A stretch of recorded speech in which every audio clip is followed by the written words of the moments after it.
Hello friends, आज हम उपसर्ग का पूरा ऑब्जेक्टिव करने वाले हैं। ये वीडियो क्लास 10th 12th या फिर आप दूसरे क्लास की भी बात करें तो उसके लिए भी बहुत इम्पोर्टेंट है। सबसे पहले उपसर्ग कहते किसे हैं? तो जो शब्दांश शब्द से पहले लगकर उसके अर्थ को बदल देते हैं उपसर्ग कहलाते हैं। जैसे कि एक शब्द है हमारे पास सफल, ठीक है, उसके आगे हमने अ लगा दिया। अब ये शब्द क्या बन गया? अब ये शब्द बन गया असफल। यानी अ जो है एक शब्दांश है जो सफल के आगे आया और उसके अर्थ को परिवर्तित कर दिया। तो यहाँ पे अ क्या हो गया? उपसर्ग हो गया। उसी तरह से उपसर्ग के कुछ प्रकार होते हैं। हिंदी में 3 प्रकार के उपसर्ग प्रचलित हैं। जैसे में पहला है संस्कृत का उपसर्ग, दूसरा होता है हिंदी का उपसर्ग और तीसरा होता है उर्दू फारसी के उपसर्ग। आपको इन सारे जो शब्द बनते हैं उपसर्गों से उन्हें एक बार देख लेना पड़ेगा। आप अंदाज पे नहीं बना सकते हैं कि हम ये लगा दें ये लगा दें, क्योंकि उपसर्ग जो है वो फिक्स है।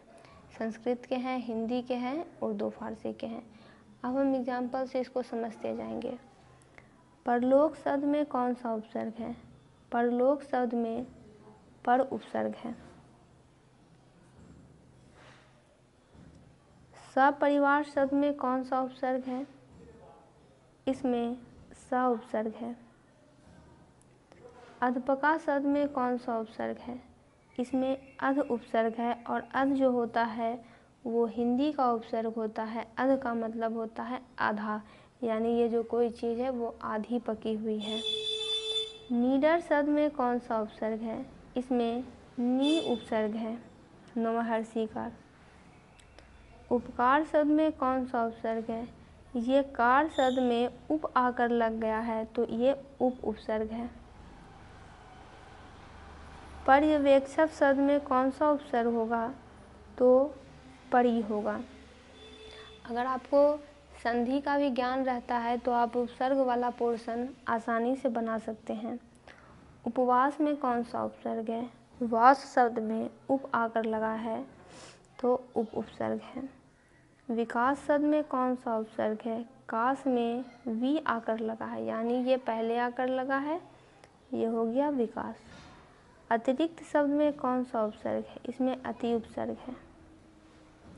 निवास में तो वास में आकर पहले लगा है नी, तो ये नी उपसर्ग है। सम उपसर्ग से निर्मित शब्द नहीं है तो सुमति, क्योंकि मति में जो है सु आकर लगा है तब जाके ये सुमति बना है। और संहार की बात करें तो संहार बना है ऐसे, यहाँ पे संधि काम आती है, सम प्लस हार। उसी तरह से सम प्लस बोधन, सम प्लस विधान, तो ये सारा शब्द सम से बना है। जबकि सुमति जो है मति में सु आकर लग गया है, बना है। और सु जो होता है वो संस्कृत का उपसर्ग है जिसका मतलब होता है अच्छा। स्वाभिमान में कौन सा उपसर्ग है? तो स्व उपसर्ग है। अतिक्रमण में कौन सा उपसर्ग है? अति उपसर्ग है। क्रमण में अति आकर लग गया है। अति होता है संस्कृत का उपसर्ग जिसका मतलब होता है अधिक। सुगंध में कौन सा उपसर्ग है? तो गंध में सु आकर लग गया है। सु का मतलब होता है सु का मतलब अच्छा होता है और ये संस्कृत का उपसर्ग होता है। आपको ये सारी बातें ध्यान में रखनी है क्योंकि इनका कभी कभी मतलब भी पूछा जाता है और ये भी पूछ लिया जा सकता है कि यह कौन सा उपसर्ग है। अभिव्यक्त में कौन सा उपसर्ग है? तो अभी। व्यक्त में अभी आकर लगा है। विनय शब्द में कौन सा उपसर्ग है? वी उपसर्ग है। निर्भय शब्द में निर उपसर्ग है। निर प्लस भय जब जुड़ता है तब जाकर जब आप इसका संधि विच्छेद देखेंगे तो आपको पता चलेगा निर प्लस भय जब जुड़ता है तब जाकर निर्भय बनता है। उद्भव में कौन सा उपसर्ग है? तो उद्भव में उद उपसर्ग है। अवलंब, लंब में अब आके लगा है तो ये हो गया अवलंब। अपकर्म में कर्म में अप आकर लगा है तो ये हो गया अपकर्म। ये होता है संस्कृत का उपसर्ग। अप का मतलब होता है बुरा। उद्घाटन शब्द में कौन सा उपसर्ग है? तो उद उपसर्ग है। प्रख्यात शब्द में प्र उपसर्ग है। प्रख्यात में परा आकर लग गया है। प्रत्युन पनमती शब्द में कौन सा उपसर्ग है? तो प्रति उपसर्ग है। प्रति प्लस उसमें बहुत सारी संधि विच्छेद होती है, तो इसमें प्रति उपसर्ग है। भरपेट में कौन सा उपसर्ग है? तो भरपेट में भर उपसर्ग है।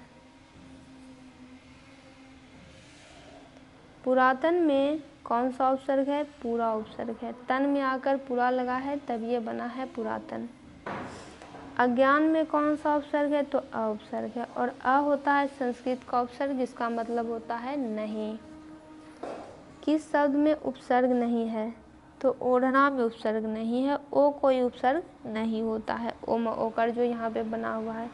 बाकी बाद में अप उपसर्ग है, इसमें प्र उपसर्ग है, इसमें परा उपसर्ग है। अवनत, नव में नत में अव लगा है। प्रक्रिया, क्रिया में परा लगा है, तो ये हो गया प्रक्रिया।